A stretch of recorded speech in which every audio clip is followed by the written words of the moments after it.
You don't have to worry about what man can do unto you. Just tell daddy on. Now listen, because I won't accept my blessed condition, an evil disease say they cleave fast unto me. Wait a minute. What the book say? You let that mess get up here, what's going to happen? As a man what? But God didn't tell you that for nothing. You can't tell me what medical school you went to. And I ain't heard that from the Lord. And now that he lieth, he shall rise up no more. Ooh. Don't be lying on none of God's chosen or his elect. You have to pray for them. You'll look for your space and it won't be there no more. Read that in Psalm 37. I really shouldn't tell y'all that. Now don't y'all go out there and use that against nobody. You don't have to worry about anybody. You do what you're supposed to do, accept your blessed state of living and watch God do his own thing.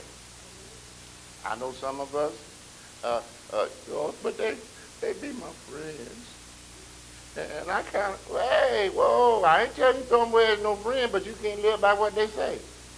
Yeah, my own friend, my own familiar friend, in who trust, wait a minute, who did say, I trust you.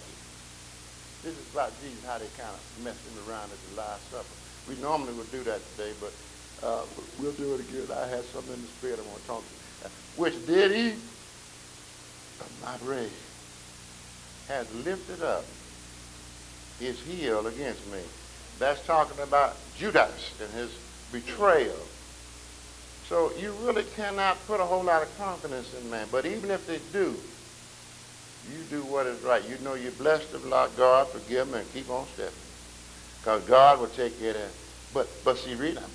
But no matter what they said, no matter what they've done, I know that I'm blessed. But thou, I'm talking, oh Lord, be merciful unto me, and raise me up, that I may requite things. And that's a very unique Old English word. It has to be managed quite well because you have to understand the etymology of that. Sometimes we're very subtle in our ability to get back at somebody. Now don't get quiet on me now. That I might requite them. Trying to jive God. Come on now. This really covers something. Subtly, whether you realize it or not, you be done did the same thing they did and get a holier than thou righteous attitude. So you can do some digging underneath somebody or come back at them at time when you say, well, I'm not going to say nothing to them now. You shouldn't say nothing to them anyway. They ain't going to hear nothing you got to say no way. You're just wasting your mouth. Anytime you want to say, God, you take care of that, they still messing with me. Thank you, Jesus, and go on about it. Now listen, by this I know that thou favorest me. Which one do you want? Do you want to requite them? Or do you want God's favor? Do you want God's blessing? Do you want to be blessed by him? Just read this, if you will. Psalm 45, verse 2. See, God tells you something here. Please let it get in here. See, you don't live like other folks. That's why that verse in there, you become a what? A new creature. Old things are passed away. Behold, all things become new. How do they become new?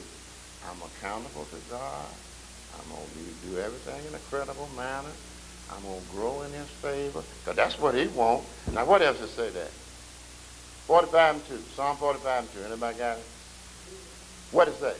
Thou art fairer than the children of men. What you say? Praise is poured into thy lips.